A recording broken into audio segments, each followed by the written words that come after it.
आज के online class में आपका स्वागत है। कक्षा 7 विज्ञान।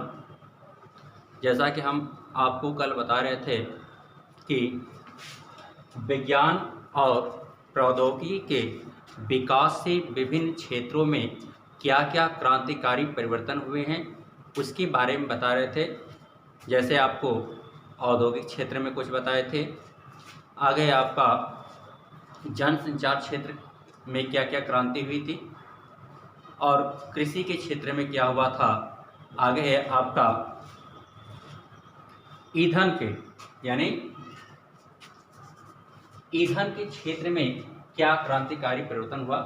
देखिए, जब विज्ञान उतना डेवलप नहीं था, हम भोजन बनाने के लिए जो पौधे होते थे उनकी सूखी पत्तियों का इस्तेमाल करते थे या गाय भैंस के जो गोबर होता है उसके उपले बना करके प्रयोग करते थे, सूखी लकड़ियों का प्रयोग करते थे, कोयले का प्रयोग करते थे। तो उसमें जब हम इन चीज़ों का उपयोग करते थे तो आपका अधिक समय लगता था और समय के साथ साथ आपका श्रम भी लगता था, यानी उसमें मेहनत ज़्यादा होती थी। और इतना करने के बावजूद उससे जो धुआं निकलता था वो हमारे स्वास्थ्य के लिए भी और हमारे पर्यावरण के लिए भी क्या होता है, वो हानिकारक होता है। लेकिन आज क्या है, आज आपका पेट्रोल है, डीजल है, एलपीजी गैस है, तो इनका उत्पादन अत्यधिक मात्रा में हो रहा है। इनकी खोज होने के बाद हम क्या करते हैं, इनका प्रयोग करते हैं भोजन बनाने में, और इनको ले जाने के लिए आवागमन की भी सुविधा उपलब्ध है आज। तो इस तरह से हमारे समय की भी बचत होती है और श्रम की भी बचत होती है, और साथ साथ हमारा पर्यावरण भी दूषित होने से क्या होता है, बचता है। आज हम उससे भी बढ़ कर के सोलर कुकर, यानी जिसमें आपका कोई खर्च ना लगता हो, यानी सूर्य के जो ऊष्मा होती है, ऊर्जा होती है, उससे हम भी क्या कर सकते हैं, भोजन बना सकते हैं। तो ईंधन के रूप में ये क्या है, आपका विज्ञान और प्रौद्योगिकी दोनों का सम्मिलित रूप से ये क्रांतिकारी परिवर्तन है। किसके रूप में, ईंधन के रूप में। आगे है आपका चिकित्सा के क्षेत्र में।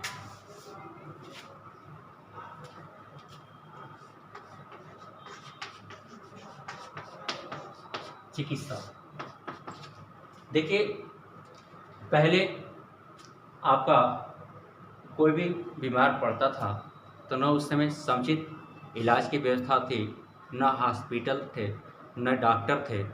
आज क्या है आपका कि हर एक जो भी जटिल रोग हैं, सभी रोगों का सफल इलाज होता है। सभी रोगों के लिए, जैसे आपका हैजा है, टीबी है, पोलियो है, इस तरह से जितने भी बीमारियां हैं उन सभी का क्या है, टीकाकरण किया जाता है, यानी टीका लगवाया जाता है। और आपके शरीर के अंदरूनी भागों की जो जांच होती है, जैसे अल्ट्रासाउंड है, आपका एक्सरे है, सीटी स्कैन है आदि, क्या है आपके, जो आपके शरीर के अंदर कोई अगर बीमारी है तो इन चीज़ों से हम क्या कर सकते हैं, पता लगा सकते हैं। तो इस प्रकार से हम कह सकते हैं कि चिकित्सा के क्षेत्र में भी क्या हुआ, क्रांतिकारी परिवर्तन हुआ। आगे है आपका राष्ट्रीय सुरक्षा एवं युद्ध। राष्ट्रीय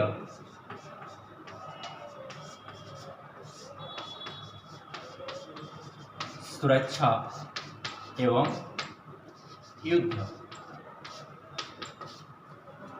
देखिए, आज आप जानते हैं कि हम बहुत से पड़ोसी देशों से घिरे हैं, तो अपनी सुरक्षा के लिए पहले हमारे देश में ऐसा कुछ नहीं था, लेकिन आज क्या है, हम हर एक तरह के मिसाइल है, टैंक है, तोप है, इनका हम क्या कर सकते हैं, निर्माण किया जा रहा है। उसमें आपका जैसे अग्नि मिसाइल है, पृथ्वी है, इस तरह से आपका त्रिशूल है, जैसी मिसाइलों का हमारे देश में निर्माण होता है। इनका सफल प्रक्षेपण भी हुआ है। मिसाइलों का प्रयोग दूसरे देशों द्वारा आक्रमण, जैसे आपका जो मिसाइल होता है इसका प्रयोग कहाँ होता है, जैसे मान लीजिए दूसरा देश कोई मिसाइल छोड़ रहा है तो उस मिसाइल को मारने के लिए यानी उसको ऊपर ही ध्वस्त कर दिया जाए। तो आज हमारे देश वो भी टेक्निक विकसित कर चुका है, तो मिसाइल का प्रयोग वहाँ पे किया जाता है। और हमारे देश की प्रभावी ढंग से सुरक्षा होती है इनके होने से। युद्ध की स्थिति में रॉकेट द्वारा मिसाइल छोड़ने की तकनीक भी हमारे देश ने सफलता प्राप्त की है। तो इस प्रकार से हम कह सकते हैं कि प्रौद्योगिकी और विज्ञान दोनों के समन्वय से आपका राष्ट्रीय सुरक्षा एवं युद्ध के क्षेत्र में हम क्या है सफल हुए हैं। यानी इनके निर्माण से हम क्या है अपने आप को सुरक्षित महसूस करते हैं। आगे आपका है कि विज्ञान और प्रौद्योगिकी के विकास से मनुष्य को लाभ तो होता है, लेकिन उससे कुछ हानियां भी होती हैं। जैसे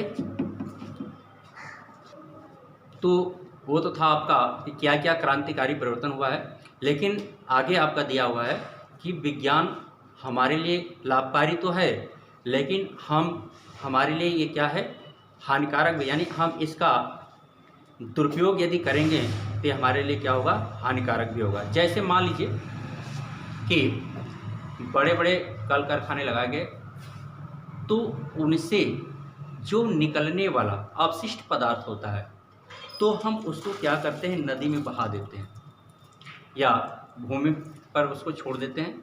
तो उससे आपका क्या होता है नदी का जल आपका दूषित होता है, और नदी का जल दूषित होने के कारण उसमें रहने वाले जीव के लिए क्या होता है वो समस्या पैदा करता है, यानी उनके जीवन के लिए वो खतरा पैदा करता है।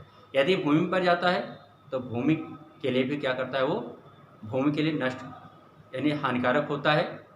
आगे है आपका कृषि के क्षेत्र में, यदि हम फसल को पैदा करने के लिए अधिक से अधिक हम क्या करते हैं रासायनिक खाद और कीटनाशक दवाओं का प्रयोग करते हैं। तो यदि हम अधिक मात्रा में यदि कीटनाशक दवा का यदि रसायन का प्रयोग कर देते हैं तो उससे आपकी जो भूमि होती है उसकी उर्वरा शक्ति खत्म हो जाती है। इसी तरह से आप क्या करते हैं आजकल देखते होंगे जंगल यानी आप जनसंख्या बढ़ रही है तो हमें रहने के लिए जगह चाहिए, तो हम क्या करते हैं जंगलों की अंधाधुंध कटाई करते हैं। तो जब जंगल की अंधाधुंध कटाई करते हैं तो सबसे पहले तो आपका जब वन नहीं रहेगा पेड़ पौधे नहीं रहेंगे तो आपका जो वातावरण है वो आपका डिस्टर्ब होगा, मौसम पर वो इफेक्ट डालता है प्रभाव डालता है। और साथ ही जो वन्य जीव होते हैं आप जानते हैं कि जो भी जंगली जीव होते हैं कहाँ रहते हैं वो जंगल में रहते हैं। जब आप जंगल काट देंगे तो जंगली जीव कहाँ जाएंगे अर्थात वो क्या होंगे विलुप्त होने लगेंगे, यानी जंगली जीवों पर क्या होता है उस तरह से खतरा हो जाता है। आगे है आपका कि इतने जो वाहन चलते हैं वाहनों से जो निकलने वाला धुआं होता है वो हमारे क्या करता है तो वातावरण को दूषित करता है। इसी तरह से आपका जो परमाणु बम है हाइड्रोजन बम है ये क्या है एक तरह से हमारे मानव जीवन के लिए ये क्या है विनाश के रूप में है। यदि इसको एक जगह कहीं भी इसको फोड़ दिया जाए परमाणु बम को तो क्या करेगा वो मानव जीवन को सुरक्षित रखेगा नहीं, वो क्या करेगा मानव जीवन के लिए खतरा है। तो इस तरह से हम देखें कि जो विज्ञान है वो हमारे लिए एक तरफ तो लाभदायक है लेकिन दूसरी तरफ वो क्या है उससे बहुत सी हानियां भी हैं। तो इस प्रकार से हम पाठ में आज हम क्या सीखे हैं इस पाठ से, तो पाठ से हम यही सीखे हैं कि विज्ञान के नियमों एवं सिद्धांतों के प्रयोग से कार्यों को सरल बनाना ही क्या कहलाता है प्रौद्योगिकी कहलाता है। दूसरा पॉइंट है आपका कि विज्ञान एवं प्रौद्योगिकी एक दूसरे पर आश्रित है, यानी विज्ञान प्रौद्योगिकी की जननी कही जाती है, यानी प्रौद्योगिकी का विकास कहाँ से हुआ विज्ञान से हुआ। और कृषि के क्षेत्र में आशातीत वृद्धि को हम क्या कहते हैं हरित क्रांति कहते हैं। इस प्रकार से आपका ये पाठ यहीं समाप्त होता है। कल हम आपको इसके जो प्रश्नावली में प्रश्न है उसको हम आपको कराएंगे। Thank you.